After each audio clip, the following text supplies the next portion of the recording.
saya ingin sampaikan sebenarnya memang poinnya hanya poin 2 ini. Satu, bicara tentang pemuda itu kekuatan. Yang kedua, pemuda itu diantara 2 kelemahan. Coba 2 poin ini, muter-muter kemana-mana itu. Itulah mengapa orang beriman itu mestinya kuat. Dan ini terutama di fasenya adalah fase muda. Karena seperti yang antum bilang tadi benar. Usia lemah, usia anak-anak. Kemudian mestinya dia beranjak tidak lagi seperti anak-anak. Karena kalau masih seperti anak-anak itu namanya lemah. Yuk kita definisikan, yuk kita sekarang urai. Seperti anak-anak itu apa? Karena gitu kan? Usia seperti antum ini sudah nggak boleh kayak anak-anak. Tahu anak-anak? Gimana tuh anak-anak? Semua hal yang antum bayangkan tentang anak-anak itu mestinya nggak ada di antum. Saya kasih contoh. Anak-anak itu, antum lihat. Ini di Bali mudah-mudahan nggak ada banjir. Ada banjir nggak di Bali? Di banjir, lagi banjir, ada yang nangis, ada yang sedih kan. Tapi kalau buat anak-anak semuanya indah, betul? Betul nggak? Kenapa? Ini kesempatan, ini kolam renang terbesar yang pernah dia lihat. Betul kan? Ini bocah namanya, ngerti? Kalau anak muda nggak begitu cara berpikirnya. Jadi buat dia semuanya, semua dunia ini adalah permainan. Itu bocah namanya. Jadi kalau memandang apapun semua permainan, itu bukan pemuda. Berarti dia masih anak-anak. Ya? Berarti dia belum jadi anak muda. Anak muda mestinya tidak begitu. Karena dia sudah bisa memilah kan. Ini bukan kolam renang. Ini sedang kesedihan. Baik kan? Kalau ketemu kolam renang, ini baru kolam renang. Di sini kita berenang, bukan sedih. Ngerti maksud saya? Karena kalau antum di kolam renang sedih, antum bisa mati di situ. Jadi antum harus bisa bedakan. Karena begini loh, saya melihat teman-teman muda ini sering tidak bisa membedakan. Dia di mana berada. Pertama, dia pandang semua hal sebagai sebuah permainan. Makanya enggak jauh. Dibuka di laptopnya ada game. Dibuka di handphonenya ada game. Dibuka di komputernya ada game. Dibuka di tabnya ada game. Buka punya laptop temannya yang pertama dicari game. Antum masih bocah. Paham? Antum belum masuk di ayat ini. Paham ya? Ini saya ngasih contoh doang nih caranya ya. Makanya ini mulai hari ini game dibuang. Karena itu bocah. Paham ya? Loh, sekarang kita bicara kekuatan loh. Kalau anak-anak iyalah nih. Lihat anak-anak di belakang itu lagi pada main, betul? Tapi kalau pemuda nggak di sana posisinya.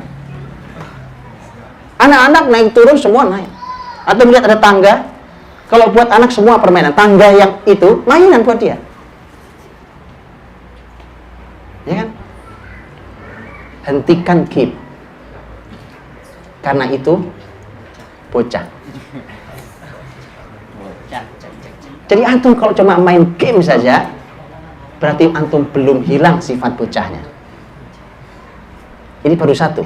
Mau dikasih contoh lain? Antum cari sendiri. Saya cuma ingin bukakan pintunya, oke?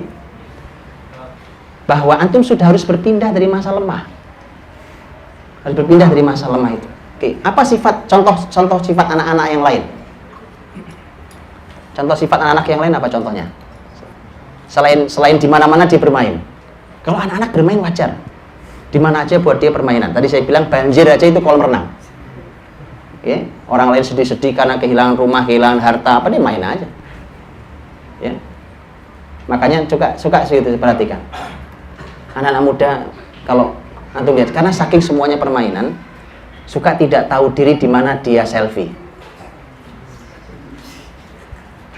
Betul nggak? Antum ngaku bocah emang. Iya, coba orang nggak tahu diri.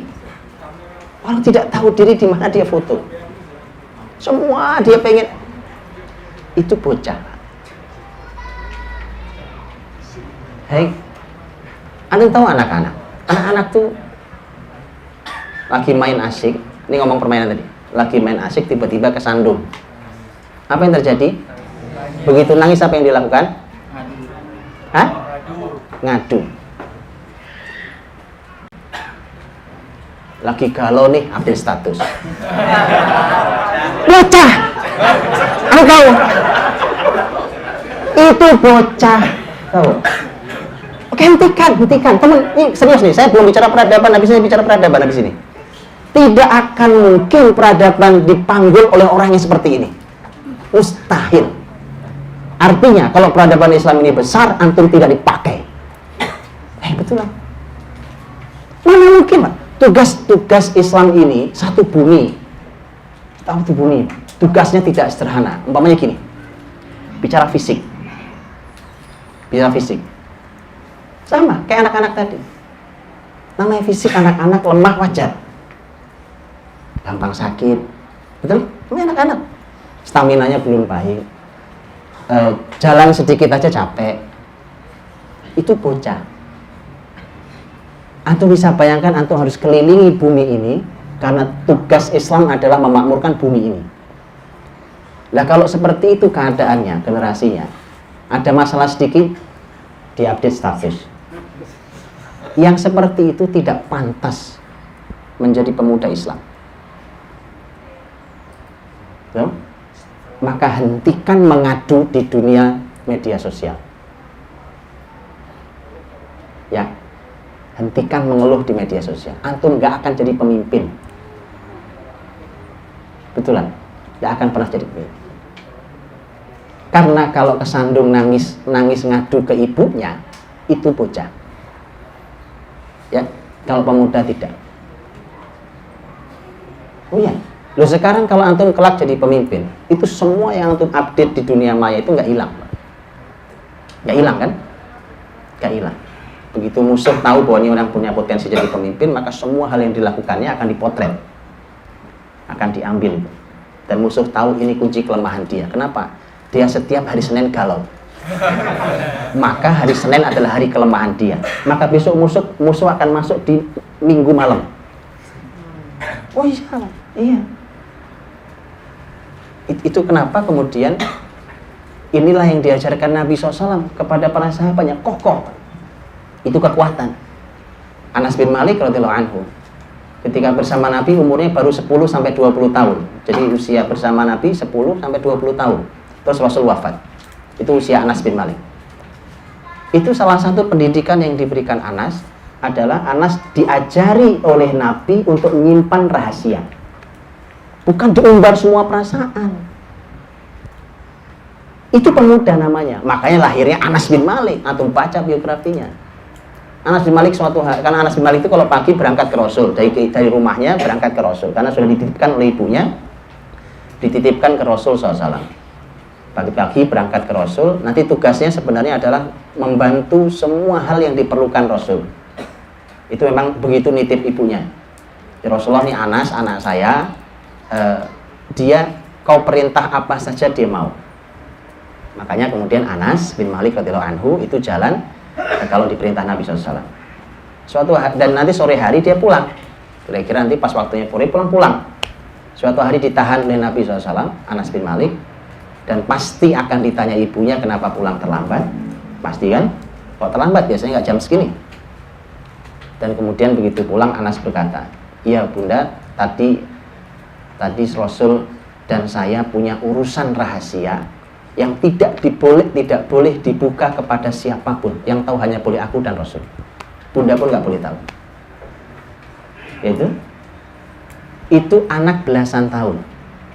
Anak baru 10-an tahun diajari Nabi menyimpan rahasia. Begitu, bukan diumbar. Itu bocah namanya. Ya? Jadi hentikan mengadu hanya pada Allah SWT. Ngadu kok di dunia maya tuh.